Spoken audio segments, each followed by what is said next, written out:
김성환의 시사야.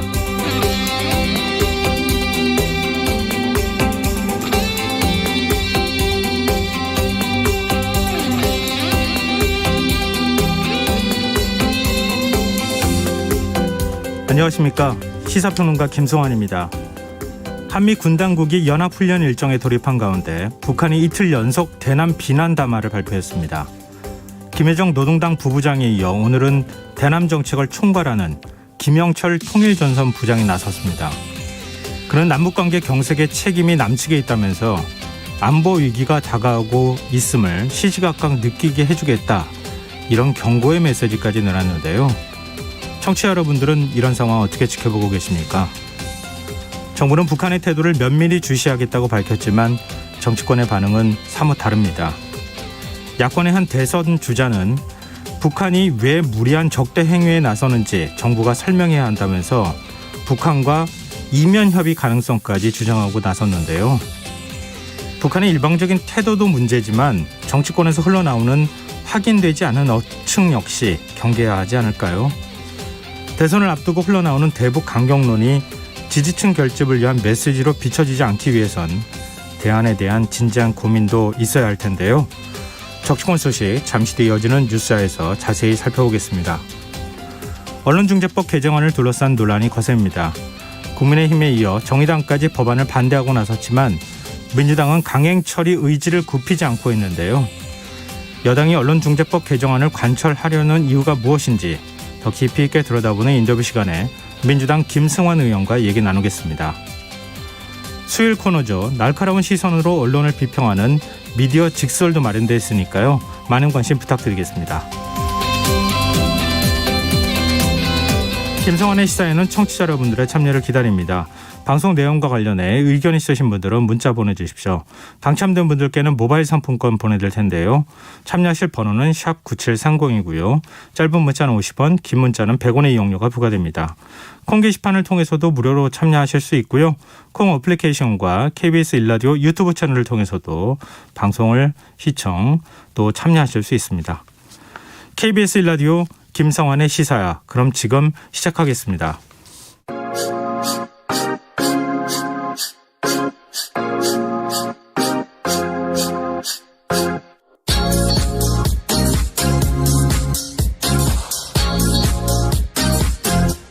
KBS 일라디오 김성환의 시사야.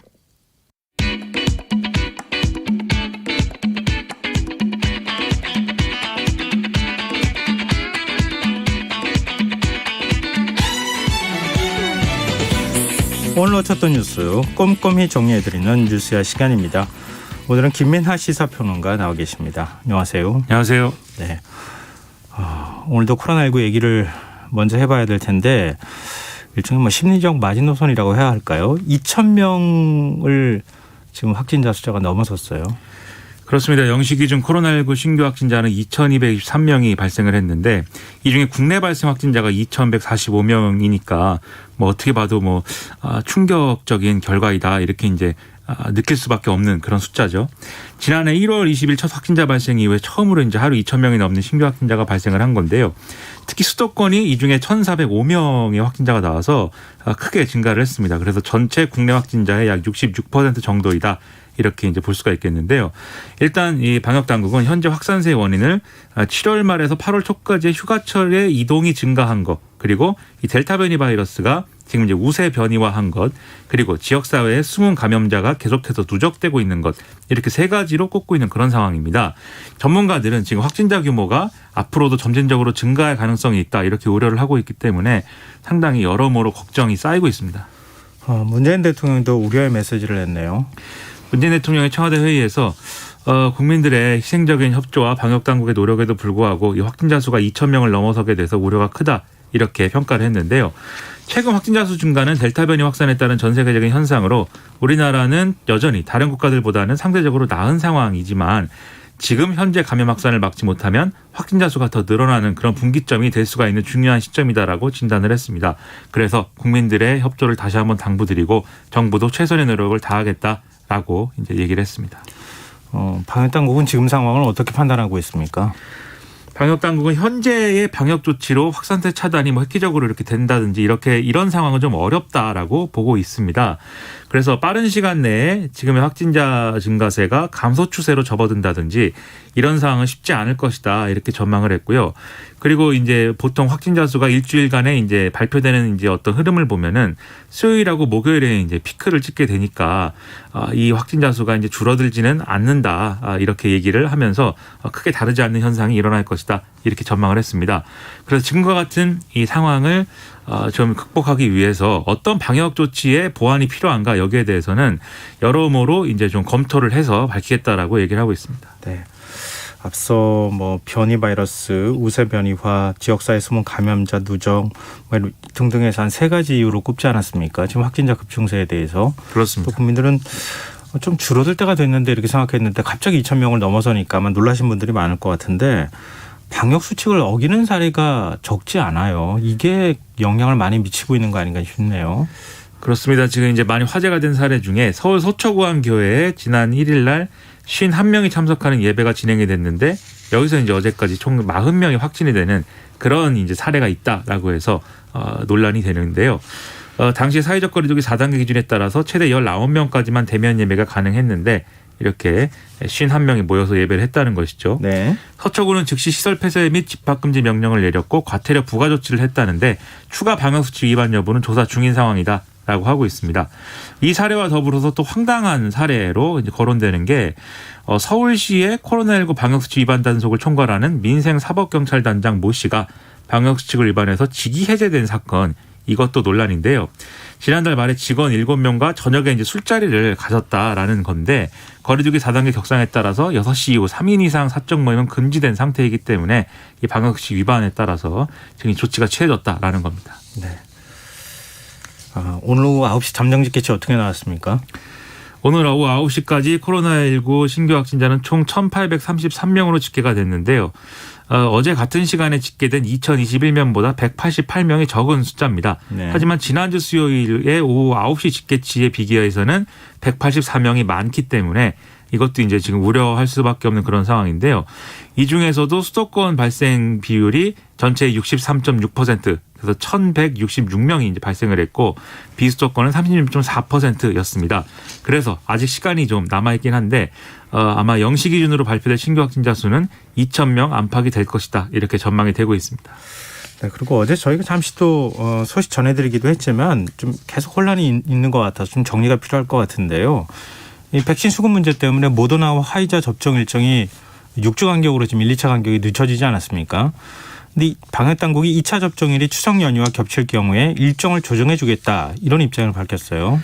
그렇습니다. 말씀하신 대로 이 모더나 백신 공급 차질 때문에 모더나, 화이자 지금 2차 접종 대상자들의 접종 주기를 6주로 연장하게 된 그런 상황인데요. 근데 예약을 하다 보니까 휴일에 이제 접종 일정이 잡힌 사례들이 있고 이게 이제 일정이 조정이 다시 되면서 접종 간격이 6주를 초과해서 예약이 되는 상황들이 이제 발생을 했다. 이런 사례들이 많이 보고가 되고 있는 겁니다. 그래서 방역 당국은 추석 연휴에 2차 접종이 예약이 된 경우에는 접종일을 5일을 앞당겨서 이 6주를 초과하지 않도록 하는 이러한 조정을 이제 하겠다라고 얘기를 하고 있는 그런 상황이고요. 이 2차 접종 자동 예약일이 추석 연휴 외에 이 접종 기간 추가 휴진일일 경우에는 의료기관이 보건소를 통해서 일자별 일괄 변경을 또 요청할 수 있다라고도 안내를 하고 있습니다. 네, 접종일을 일단 당겨준다는 얘기죠. 그렇습니다. 네, 알겠습니다. 저 화제를 좀 바꿔보겠습니다. 조국 전 장관의 배우자 정경심 동양대 교수가 항소심에서도 징역 4년을 선고받았네요. 그렇습니다. 이게 뭐 복잡한 얘기인데요. 지금 1, 2심 모두 징역 4년형이 선고가 됐는데 일단 입시 비리 및 보조금법 위반 혐의는 1심 판결 내용이 거의 그대로 유지가 됐습니다. 그래서 이른바 조국 전 장관의 딸 조민 씨의 7대 스펙의 허위성 이것들은 다 인정이 됐고 그리고 이것이 이제 제출된 서울대와 부산대 의전원 입시에 대해서 업무 방해 그리고 위계 공무 집행 방해 이것도 1심 판단이 유지가 됐습니다. 다만 이제 사모펀드 관련 혐의 등에 대해서는 이제 1심 판단이 일부 뒤집힌 부분이 있는데요. 네. 정경심 교수는 2018년 1월 초에 조국 전 장관 오촌 조카 조범동 씨로부터 2차 전지업체 WFM이 군산에 공장을 구입해가지고 2월부터 가동에 들어갈 것이다. 라는 정보를 취득을 했습니다. 네. 그리고 1월 초에 동생을 통해서 장내에서 WFM 주식 16,772주를 매입을 했는데 이 부분에 대해서는 지금 1, 2심 모두가 유죄로 인정한 그런 대목이거든요. 미공개 정보 이용이라는 측면에서. 네, 이걸 일단 1심에서는 이것은 유죄로 인정을 했다. 네. 2심에서도 이 부분은 장내 거래한 것은 유죄로 인정을 했습니다. 네. 근데 장외에서 WFM 실물 주권 12만 주를 매수한 부분이 또 있는데 1심은 이 12만 주 중에 2만 주는 무죄로 받고 10만 주는 유죄로 판단을 했었거든요. 근데 2심은 이 12만 주 전체를 무죄로 판단을 했습니다. 왜 그랬냐면 1심은 매도인 우모 씨가 모르는 정보를 정경심 교수 측만 알고 거래를 한 것이다. 이렇게 봤기 때문에 미공개 정보 이용이 성립을 한다고 봤는데 네. 2심은 이 주식은 코링크 PE가 WFM으로부터 우선 매수권으로 산 주식이었고 이것을 정경심 교수가 다시 산 것이다. 이렇게 상황을 정리를 한 거거든요. 그런데 코링크 PE는 오천 조카 조범동 씨가 지배하는 그런 상황이었기 때문에 매도인, 매수인 양쪽 모두 이 공장 가동 예정 정보를 알고 있었던 걸로 봐야 된다. 그렇기 때문에 네. 미공개 정보를 이용해서 주식을 샀다고 보는 것은 법리적으로 맞지 않다. 이게 이제 재판부 판단입니다. 네. 이외에 2018년 2월과 11월에 이 미공개 중요 정보를 접하고 차명 계좌로 WFM 주식을 또 산 부분이 있는데 이거는 또 유죄로 인정이 됐습니다. 다만 이것과 관련된 이제 부분은 주가가 오르지 않아서 이후에 이제 부당이득을 산정하는 부분에서는 이게 이제 제외가 된 그런 상황이고요. 이 미공개 정보 이용에 대한 판단이 일부 바뀌면서 범죄수익은닉규제법 위반 혐의도 일부가 이제 무죄로 판단되는 이렇게 좀 연속적으로 법리에 대한 판단이 바뀐 부분이 있습니다. 그래서 미공개 정보 이용을 통해 거둔 이익에 대해서도 1심은 5억 원이라고 봤는데 2심은 1천여만 원 정도로 조정을 했고요. 여기에 따라서 벌금도 5억 원에서 5천만 원으로 이제 낮춰졌습니다.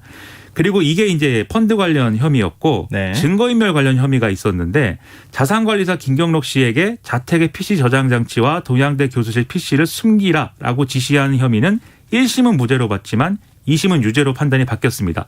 왜냐하면 1심은 김경록 씨와 정경심 교수를 증거은닉의 공범으로 봐서 이것은 자신의 증거를 숨긴 것이기 때문에 현행 법으로는 처벌하지 않는 범위 내에 들어간다 이렇게 판단을 했는데 네. 2심은 같이 증거를 숨긴 게 아니라 이 둘이 이제 좀 이 증거인닉에 대해서 한 행위들은 증거를 숨기기 위한 준비 행위였다. 따라서 이 김경록 씨에게 증거를 숨겨라 이렇게 지시한 것이 성립이 되기 때문에 이것은 유죄다. 2심은 이렇게 판단을 바꾼 겁니다. 증거인멸을 교사했다. 제3자한테. 그렇습니다. 정경심 교수 측 입장도 나왔습니까? 이 정경심 교수 측의 변호인 김칠준 변호사는 선고 직후에 기자들에게 이 증거 능력 취득 과정의 위법성에 대한 주장이 모두 무시돼서 아쉽다라고 얘기를 했습니다. 뭐 이 PC의 증거, 이 PC의 뭐 어떤 IP 얘기라든지 뭐 이런 것들에 대한 이 정경심 교수 측 주장이 받아들여지지 않았다라는 이제 얘기인 건데요. 그리고 이제 10년 전 이시제도 하에서의 스펙 쌓기 이런 부분들을 현재 관점에서 업무 방해로 재단한 것에 대해서도 유감을 이제 표명한다 이렇게 밝혔고요.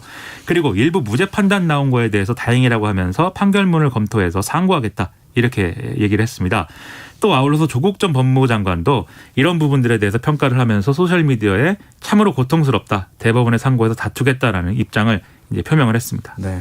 근데 대법원에 상고한다 하더라도 대법원은 법률심이기 때문에 사실관계가 달라지지는 않을 거 아니겠어요? 그렇습니다.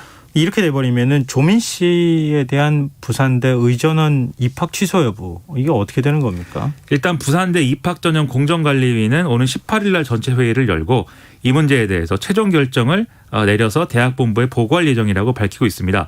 이 위원회는 올해 4월 달부터 조사에 착수한 상황인데 지난달에 조사가 완료될 예정이었지만 한 달 조사 기한을 연장을 해서 현재까지 진행이 되어 왔는데요.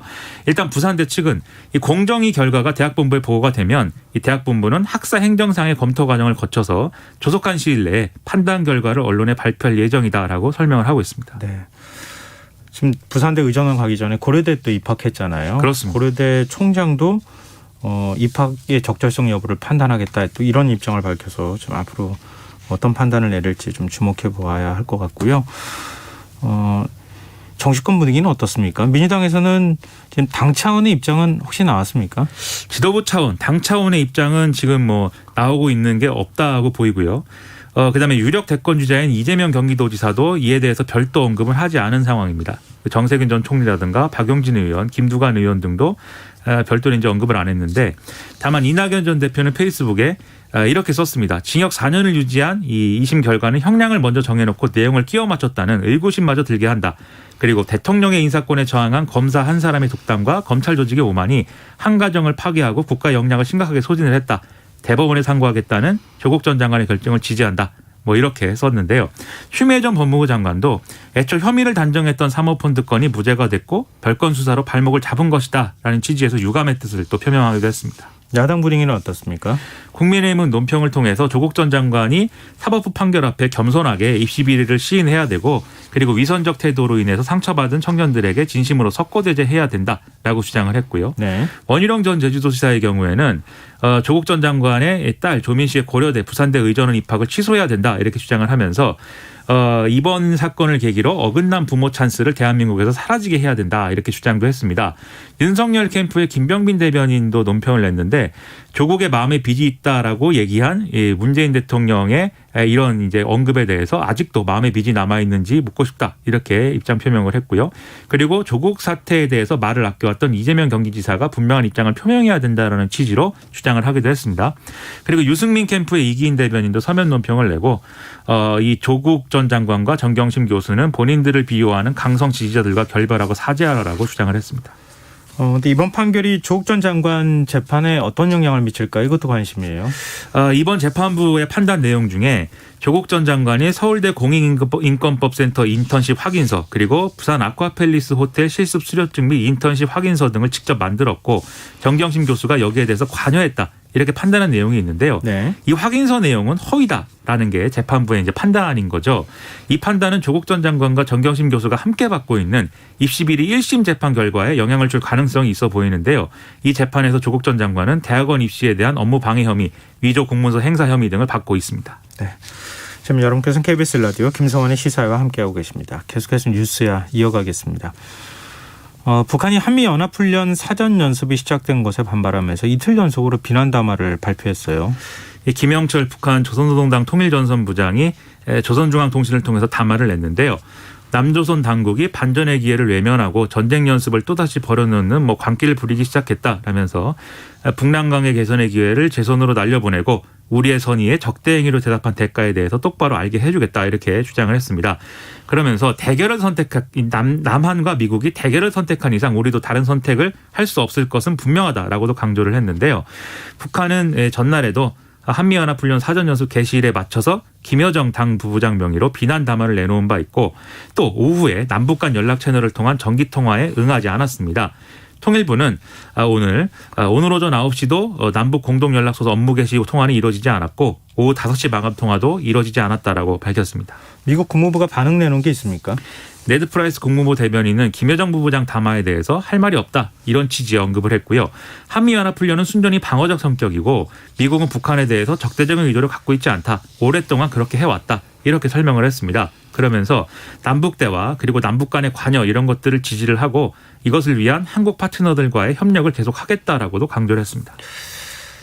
이번 담화 내용 보면 북한이 모종의 군사적 행동을 하는 거 아니냐 이런 우려가 좀 나오고 있는데요. 우리 정부는 어떤 입장입니까? 통일부는 향후 상황을 예단하지 않고 북한의 태도 등을 면밀하게 주시하겠다. 이렇게 입장 표명을 했는데요. 그리고 오늘 김영철 부장의 담화가 좀 더 이제 좀 수위가 올라가 있는 상황인 거에 대해서도 어제 김여정 부부장의 담화를 재확인 내용으로 보고 있다라고 해설했습니다. 국민의힘 대선 주자인 윤석열 후보는 남북 이면 협의 의혹을 제기했어요. 윤석열 전 검찰총장의 경우에 이 한미연합 군사훈련 실시 직후에 남북 통신선 통화가 중단됐다라는 것에 대해서 북한이 왜 통신선 복구에 관한 청구서를 내밀듯이 이런 무리한 적대행위에 나서는지 저간의 상황에 대해서 사실 그대로 설명해야 된다라면서 배경 설명을 촉구를 했습니다. 그러면서 국민께 알리지 않고 북한과 이면 합의한 내용이 있는지 밝혀라. 북한과의 대화는 필요하고 환영을 하지만 실질적 평화와 호혜적 교류, 협력을 지향하는 것이어야 되고 지금은 국민 안전을 최우선으로 하면서 도발 가능성에 대비해야 된다. 한미동맹을 굳건히 지켜야 된다. 이런 주장을 했는데요. 청와대 관계자는 오늘 기자들과 만나서 관련 질문에 대해서 윤석열 전 총장의 이 이면 합의 관련 내용은 이런 언급은 사실이 아니다라고 답을 했습니다. 네. 국민의힘은 청주 지역 활동가들이 간첩 혐의로 구속된 것과 관련해서도 국회 정보위를 소집해달라 이렇게 요구하고 있네요. 국민의힘 소속 국회 정보위원들이 오늘 국회 기자회견을 갖고 북한이 작년 4월 총선에 직접 개입했다는 증거가 최근 이 사건에서 명백히 드러났다라면서 북한의 대선 개입을 막기 위해서라도 국회 정보위를 즉각 소집해서 이 문제를 철저히 조사해야 된다라고 요구를 했습니다. 그러면서 민주당이 정보위 소집을 거부하고 있다고 비판하기도 했는데요. 이 언론 보도를 보면 이 문제가 되고 있는 활동가 4명은 북한으로부터 지난해 총선에 개입을 해서 자유한국당을 패배하게 만들고 이 패배의 책임을 황교안 전 대표에게 더 씌워라. 이런 지령을 받았다라고 이제 보도가 됐습니다. 더불어민주당 소속의 국회 정보위 간사인 김병기 의원은 입장문을 내고 이미 결산국회를 앞두고 오늘 24일 정보위 전체회의를 열기로 되어 있기 때문에 민주당이 정보위 소집 거부하고 있다라는 거는 사실이 아니다라고 반박을 했는데요. 또 이 문제는 수사가 진행되고 있는 사안이어서 보고도 제한될 수밖에 없기 때문에 수사를 먼저 지켜볼 필요가 있고 그렇게 시급한 사안이 아니다라고 강조를 했고 국가 안보에 관한 사항은 정쟁거리를 만들 게 아니기 때문에 안보 문제에 대해서 국민의힘이 신중해야 된다라고도 강조를 했습니다. 국민의힘이 지금 북한 관련한 이슈에 대해서 이렇게 공세를 펼치고 있는 가운데 이준석 대표는 젠더 갈등 문제하고도 또 북한 문제를 연결했어요. 이준석 대표는 모든 이슈가 이제 이렇게 좀 보이는 것 같습니다. 네. 좀 어떻게 얘기를 한 거예요? 이 관련 기사를 공유를 하면서 문재인 정부의 남녀 갈라치기가 얼마나 심했으면 북한이 젠더 갈등을 유발하는 지령을 내려 보냈겠느냐라고 소셜미디어에 쓴 건데요. 네. 이 기사에 따르면 북한이 자유한국당 그러니까 지금의 국민의힘을 여성 혐오당으로 낙인 찍어야 된다 이런 지침은 내렸다 이런 내용들이 이제 포함이 돼 있다라는 겁니다. 그런데 이준석 대표의 이런 발언에 대해서 일부에서는 오히려 이준석 대표 본인이 계속해서 이제 이런 주장과 이런 언급을 함으로써 남녀 갈라치기에 앞장서고 있는 거 아니냐 이런 비판도 제기가 되고 있습니다. 북한 당국이 오지랖이 넓은 겁니까? 이게 어떻게 된 거예요? 그리고 북한 당국이 설사 그런 얘기를 했다 하더라도 실소를 금할 수 없다 이렇게 반응이 나와야 되는데 오히려 젠더 갈등을 유발하라 갈라치기 하고 있다 이렇게 얘기하는 게 이게 맞는 건지 좀 헷갈리네요. 그러니까 얼마나 많은 지침을 내렸겠습니까? 북한이 이분들에게 만약에 내렸다고 한다면. 근데 그중에서도 본인이 하고 싶은 얘기를 콕 집어서 본인이 하고 싶은 얘기에 이것을 이용했다 이렇게 보이는 거죠. 네. 민주당 얘기도 좀 해보죠. 대선자들이 오늘 저녁 9시에 3차 TV 토론을 했어요. 분위기 어떻습니까?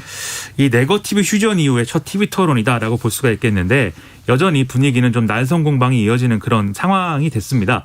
일단 이 주제별로 약간 토론을 진행을 했는데 외교안보 현안을 주제로 한 토론이 이뤄졌거든요.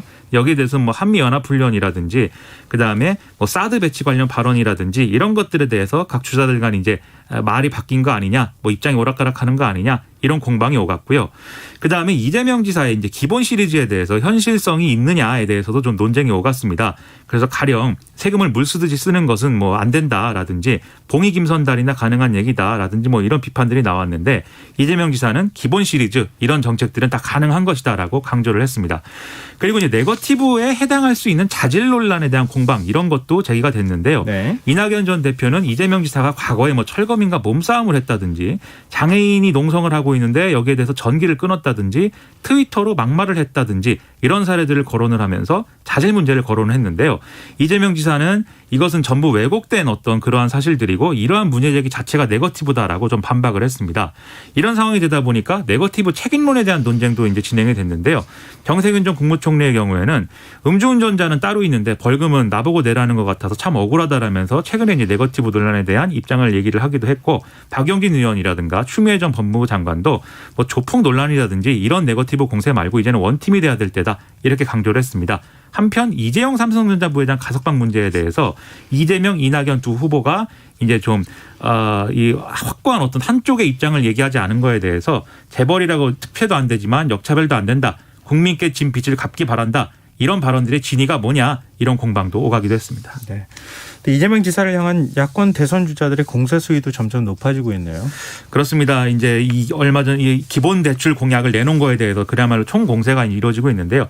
유승민 전 의원 같은 경우에는 기본 대출을 밀어붙이면은 경제 위기 가능성만 높아진다라면서 이재명 지사의 공약은 판타지 소설 같은 거다라고 폄하를 했습니다.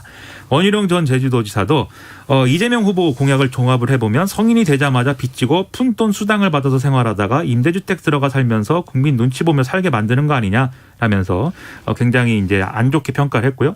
하태경 의원도 이재명 후보는 기본 사기극 때문에 이번 대선에서 낭패를 당할 것이다. 기본으로 흥한 자 기본으로 망한다. 이렇게 평가를 했고 윤희숙 의원도 기본 대출 공약에 대해서 대다수 국민을 제도금융으로부터 소외시키는 공갈금융이다라면서 저신용 저소득 계층은 기존 빚 상환이나 기타 소비로 이 기본 대출을 활용한 후에 정작 나중에는 다시 대부업을 이용하게 될 수 있다라고 비판을 했습니다. 네. 지금 대선 경쟁이 당 안에서도 이루어지고 당 밖으로도 향하고 있고 좀 그런 형국이 아닐까 싶네요. 자, 오늘 뉴스 아시 여기까지 하겠습니다. 지금까지 김민하 시사평론가였습니다. 고맙습니다. 고맙습니다.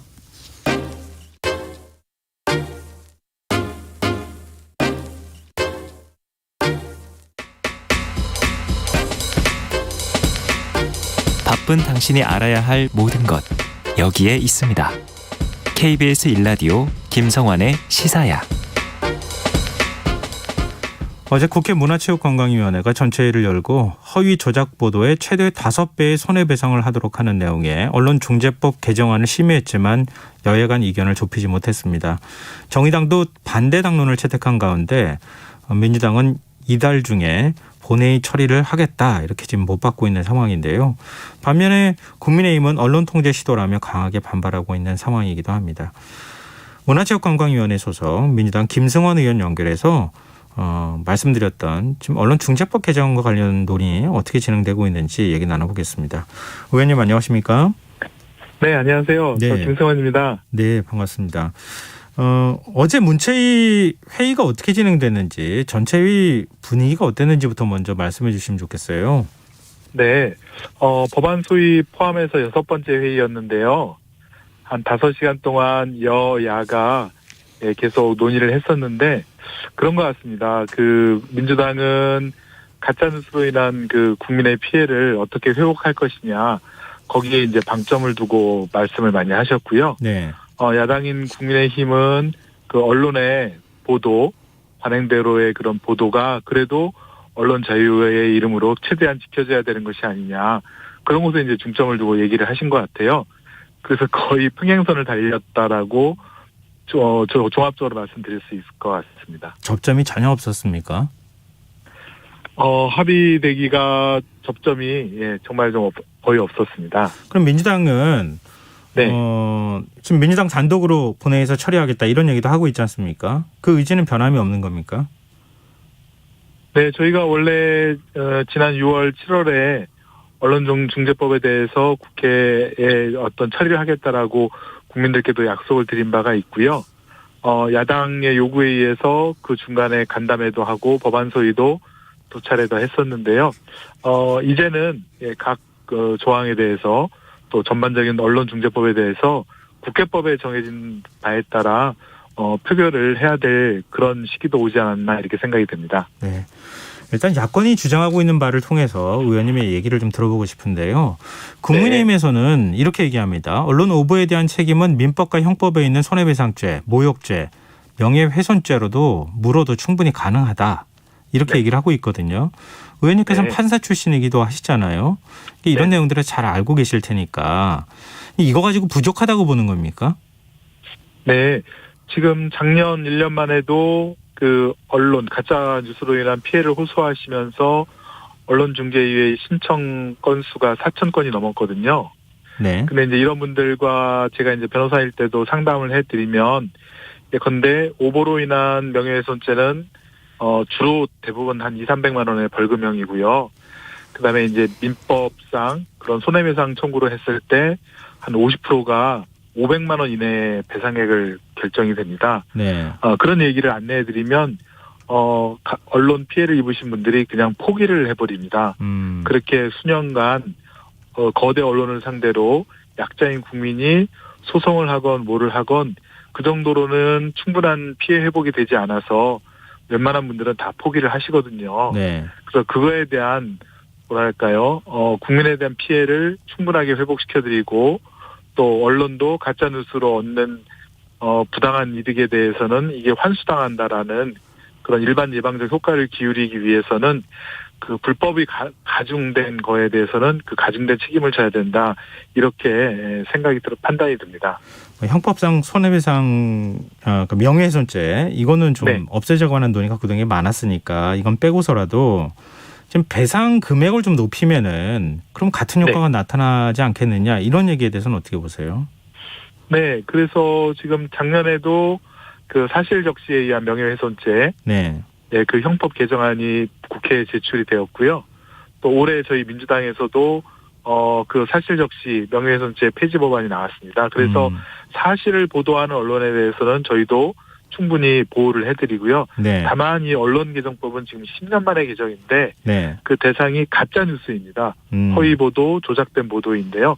그 허위 보도, 조작 보도의 대상이 된 피해자인 국민의 그런 인격권이라든가 재산권을 꼭 지켜드리고 또 회복시켜드리기 위한 법안이라고 이해를 해주시면 좋겠습니다. 네.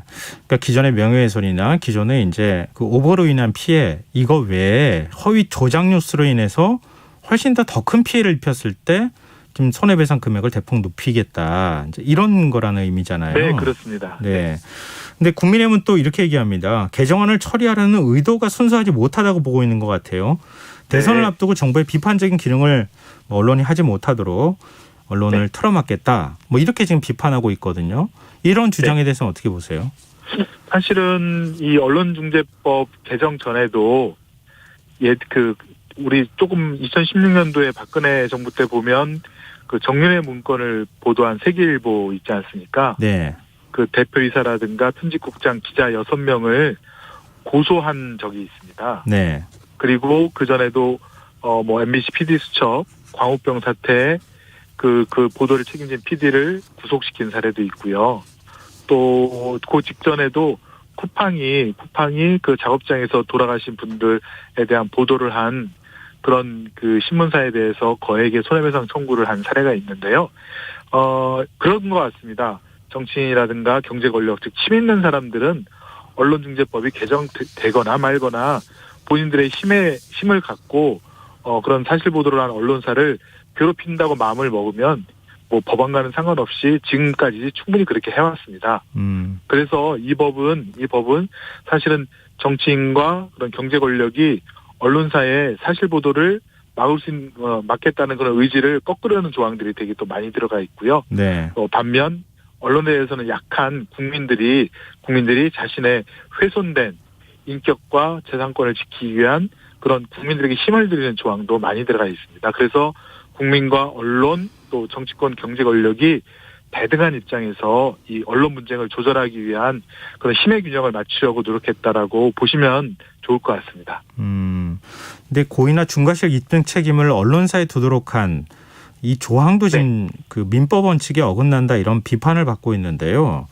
예를 들어서 언론사가 보도에 고의성이 없음을 모두 입증해야 한다면 정치 권력이나 아니면은 재벌이나 이런 이제 거대 권력과 싸우기가 어려워지는 거 아닙니까?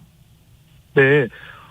지금 고의나 중과실 입증 책임을 언론사에 두었다고 하는 부분은 지금 여러 보도가 나왔는데요. 예. 사실 이거는 가짜입니다. 가짜예요? 예. 네, 그렇습니다. 이거는 뭐냐면요. 그 피해를 호소하는 국민이 언론사의 고의 중과실을 입증해야 된다는 것은 변함이 없고요. 네. 다만 일반 국민들은 언론사의 고의 중과실 입증하기가 어렵습니다. 네. 그래서 이 법안에다가 어떤 납치판과 같은 징표를 두었습니다. 요런 간접 사실을 입증해 주시면 언론사에 고의 중과실이 있는 것으로 그렇게 추정을 하겠습니다라고 국민들께 입증하기 쉽도록 그런 어떤 지표를 둔 것인데요. 네. 네, 그래서 입증 책임이 언론사한테 넘어간 건 아니고요. 국민들께서는 여전히 그 지표를 입증을 하셔야 되고 언론사도 그럼 거기에 그렇지 않습니다라고 본인이 유리한 거는 또 적극적으로 거기에 반증을 하셔야겠죠. 그래서 입증 관계에서도 국민과 언론 사이에 그 균형을 좀 맞췄다라고 보시는 게 정확한 표현일 것 같습니다. 네. 그리고 또 하나 논란이 되는 게 온라인상에서 기사 열람을 차단할 수 있는 청구권 문제입니다. 네네. 지금 이건 야권뿐만 아니라 언론 단체까지 기사 삭제와 다름없는 강력한 수단이다. 전면 재검토해야 한다. 이렇게 주장하고 있거든요. 네. 이 내용이 뭔지 그리고 네. 또 여기에 대한 생각은 어떠신지 말씀을 좀 부탁드립니다. 네, 일단은 그 허위 보도로 인해서 피해를 입었다고 생각하시는 국민께서 언론중재위에다 이러한 기사 때문에 내가 기본권의 침해를 당했으니 이 기사가 널리 퍼져나가는 거를 일단은 좀 막아주십시오라고 네. 기사가 다른 사람들한테 읽혀지는 것을 막아달라고 차단하는 청구권입니다. 네. 네, 근데 이런 부분에 대해서는 이미 우리 대법원에서도 그 기사를 삭제할 수 있는 권리를 인정한 바가 있고요. 그다음에 언론중재위원회에서도 기사, 이 가짜뉴스가 빠르게 또 무한대로 퍼져나가는 거를 일단 막을 필요도 있다라는 그런 의견을 표명한 적이 있어서 그것을 우리 지금 법안에 도입을 한 것인데요.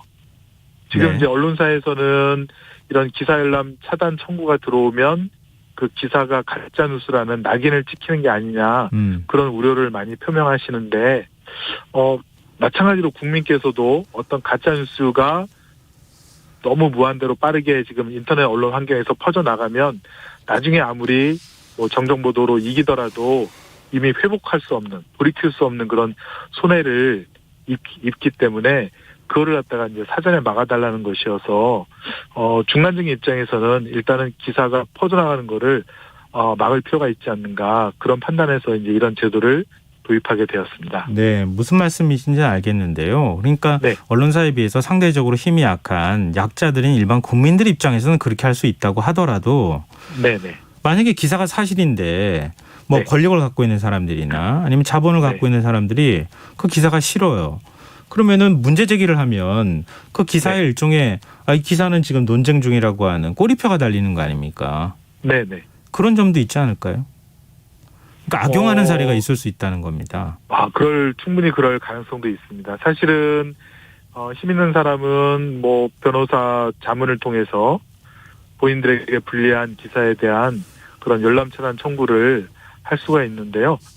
그래서 저희가 언론중재위를 좀 보강을 했습니다. 네. 언론중재위가 지금 90여 명이 좀 합의에도 몇 건을 또 1년에도 몇백 건을 아마 처리를 하실 텐데 그 인원을 충분히 늘려드렸고 또 자격도 더 엄격하게 해서 정말 준사법기관인 언론중재위가 이런 기사 열람 차단에 대해서도 양쪽의 말을 충분히 들어보고 중립적인 입장에서 과연 이것이 언론의 그 재갈을 물리기 위한 그런 청구인지 아니면 정말 이 가짜 뉴스로 인한 피해가 더 커질 것인지를 판단해 주셔서 결정하시도록 그렇게 일단 토대는 마련해 드렸는데요. 네. 그 점에 대해서는 저희도 좀 더 한번 다시 현업 종사자라든가 시민단체들과 한 번 더 논의를 해보겠습니다. 지금 현업 종사자하고 뭐 시민단체와 논의해보겠다 이렇게 말씀하셨지만 전부 다 네. 우려의 목소리를 내고 있어요. 반대 목소리 내는 네네. 곳을 제가 못 봤거든요. 그러면 네. 자 앞으로 이 개정안을 좀 다듬는 작업을 하는 과정에서 적극적으로 의견 수렴할 생각은 없으십니까? 네, 지금 저희가 이 개정안을 지금 의결하기 위해서 지금 언론 단체라든가 시민단체 10여 곳과 예. 한 10여 차례 정도 그 전에도 계약 간담회를 쭉 해왔었고요. 네. 또 계속해서 이제 뭐 오늘도 만나서 그런 우려하는 점에 대해서 서로 이제 논의를 했는데요. 그런 거에 대해서는 이 법안이 최종안이 의결될 때까지 계속해서 그런 듣는 노력을 게을리하지 않겠습니다. 네. 국민의힘 김기현 원내대표는 180석 힘믿고 마구잡이로 내지르고 있다. 이렇게 지금 강행 처리에 대해 하는 의도를 내비치는 것에 대해서 비판하고 있거든요. 민주당이 의석으로 밀어붙이게 될 경우에 좀 역풍이 불 가능성은 없겠습니까? 지금 이 법안이 처음 발의된 때가 작년 6월이었습니다. 네. 지금 벌써 1년 2개월이 지났는데요. 그동안 아까도 말씀드렸듯이 법안 소위 5번, 전체회의 1번, 그리고 많은 간담회와 토론 등을 거쳤는데, 벌써 이 하나의 법안을 갖고 5번 이상 논의하는 게 사실은 정말 일반적이지 않고 굉장히 노력을 많이 기울였다는 것인데요. 네. 이제는 이제 식물국회가 안 되려면 국회법에 정해진 대로, 다수결의 원칙에 의해서, 표결을 하되 다만 야당이라든가 언론단체에서 우려하는 부분들도 저희 법안에 일부라도 수용될 수 있도록 하는 그런 노력을 더 한번 기울이도록 하겠습니다. 네, 알겠습니다. 오늘 말씀 여기까지 듣겠습니다. 고맙습니다. 네, 고맙습니다. 네, 지금까지 민주당 김승원 의원이었습니다.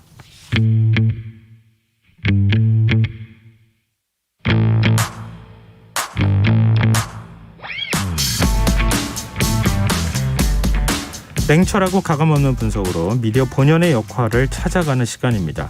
미디어 직설 언론인권센터 윤여진 상임이사 전화로 만나보겠습니다. 네, 안녕하세요. 안녕하세요. 네, 이번 주 주목해봐야 할 미디어 이슈 어떤 게 있을까요? 네. 국가기관 통신사인 연합뉴스가 홍보 대행사로부터 돈을 받고 대대적으로 기사형 광고를 내보낸 구체적인 계약 내용이 좀 드러났습니다. 네. 이번 주에는 이런 이야기를 좀 나눠보려고 합니다. 통신사가 홍보 대행사로부터 돈을 받고 기사형 광고를 내보냈다. 생소하게 그러니까요. 생각하시는 분들 굉장히 많을 것 같은데요. 네. 구체적으로 어떻게 한 겁니까? 예, 이게 지난달 28일 미디어 오늘이라는 매체가 연합뉴스 기사형 광고를 포털에 뉴스로 내보냈고 홍보 사업자 임원 그러니까 연합뉴스 내에 있는 홍보 사업팀의 임시직 그 사원 명의로 홍보성 기사가 작성되고 있다고 보도를 했습니다. 네. 그 이후에 연합뉴스는 임시직 사원 명의의 기사 2천여 건을 포털에서 삭제를 했습니다. 그리고 추가로 지난 이제 7일 날 미디어 오늘이 연합뉴스와 언론 홍보 대행사 간의 거래 내역을 자료로 바탕으로 해서 기사를 다시 발표를 했는데요. 보도를 했는데 연합뉴스가 기업과 홍보 대행사로부터 돈을 받고 기사를 작성했고 이걸 포털에 전송했다라고 보도한 내용이고요. 이거는 기사 한 건당 한 10만 원에서 15만 원씩 거래된다는 내용이 담겨져 있었습니다. 2019년부터 네. 2019년 10월부터 2021년 7월까지 기업 등 행사, 상품 등을 홍보한 기사가 2천여 건이 집계된 것이 이제 보도가 된 거죠. 근데 그 연합뉴스는 우리 이제 그 정부의 지원을 받는 곳이잖아요. 국민 세금이 그렇죠. 또 투입되는 곳이기도 하고요. 국가기관 통신사라고 우리 통칭 이제 부르기도 하는데 네. 이런 곳에서 이렇게 기사를 가지고 돈을 받고 기사를 써준다. 이거 어떻게 봐야 되는 겁니까? 연합뉴스는 사실 2003년도에 제정된 뉴스통신진흥에 관한 법률에 따라서 국가기관 통신사로 지정이 됐고 네. 매년 정부로부터 300억 원가량의 구독료를 지원받고 있어요. 그래서 다른 민영 뉴스 통신사하고 비교했을 때 굉장히 공적 책무가 굉장히 높은 그런 통신사라고 볼 수 있습니다. 네. 뿐만 아니라 이제 연합뉴스는 공적기구 뉴스통신진흥회의 감독을 받고 있고 또 연합뉴스가 한 보도 한 줄이 다른 매체 후속 취재의 시발점이 되기 때문에 네. 기사형 광고 문제가 불거지고 지금 연합뉴스에서 이제 해명도 좀 약간 석연치 않은 면이 좀 있거든요. 네. 그래서 공영 언론으로서의 자격에 시비가 붙을 수 있죠. 근데 통신사라고 하는 게 언론사에 원래 뉴스를 공급해 주는 곳이잖아요. 네네. 그럼 언론사가 그 기사를 받아서 다시 보도를 하면 또 보통 이제 국민이나 언론 소비자들이 수용자들이 이제 그 기사를 보게 되는 것인데 지금은 뭐 인터넷에 다 공개가 되어버리니까 그런 의미가 많이 퇴색되긴 했지만 본래적 역할로 보면 이제 그렇다고 볼 수 있는 거 아니겠습니까? 그렇죠. 그래서 훨씬 통신사의 역할이 중요하다는 말씀이신데 맞습니다. 연합뉴스 측에서는 뭐라고 얘기합니까? 이번 부분에 대해서. 연합뉴스에서는 기자 회파보를 통해서 직접적으로 대가로 돈을 받은 적이 없다 이렇게 얘기를 하고 네. 그리고 일부 소규모 단체의 경우 홍보 대행사를 통해서 취재에 응하거나 뉴스거리를 제공한 사례는 있었다고 얘기하는데 네. 그리고 나서 이제 2천여 건의 기사를 포털에서 삭제를 한 것이 석연치 않고요. 그리고 계약을 맺은 당사자에게 또 돈 환불 조치를 하고 또 홍보 사업팀을 폐지하고 조직 개편을 단행했다고 밝히면서 뉴스 정보 서비스의 대대적인 개혁을 하겠다고 입장을 내보내기도 했습니다.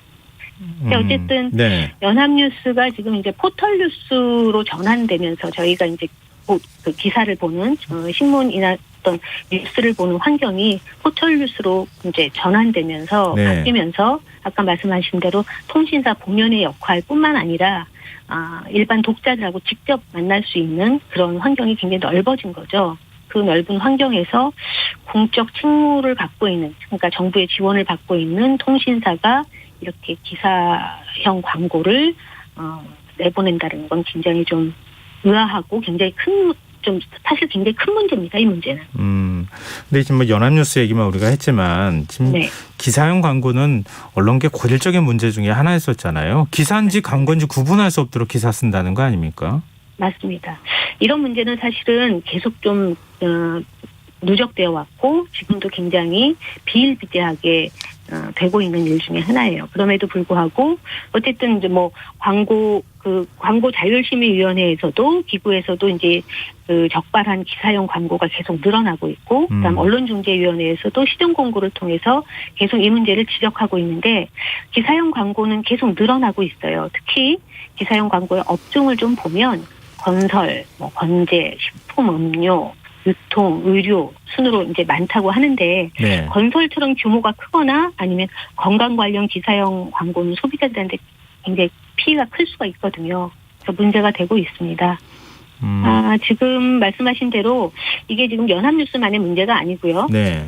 조선일보 같은 경우에도 최근에 신문윤리위원회가 기사형 광고에 대해서 경고를 취한 적이 있어요. 내용을 보면 수강생 60만으로 증가한 글로벌 투자 유선생님, 이건 이제 투자 주식 투자와 관련된 거겠죠. 네. 등등 이런 것들이 기사형 광고로 나오고 있고 사실 연합뉴스 같은 경우에도 과거에 적발된 사례가 있었어요. 2012년도에 기사형 광고가 적발이 됐는데 당시 연합뉴스는 대가성을 인정을 했어요. 근데 이제 그때는 포털의 언론사 부정행위 심을 통해서 이제 심사에서 퇴출한다는 그런 그 기구가 없었기 때문에 뉴스 제휴 평가위원회가 없었기 때문에 그때와 달리 지금 굉장히 강력하게 부인을 하고 있는 상태라고 볼 수 있습니다.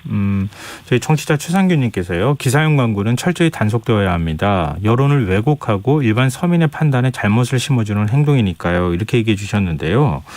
기사형 광고 자체가 불법입니까? 아니면은 기사형 광고라고 표기를 안 해서 불법이 되는 겁니까? 어떻게 되는 거예요?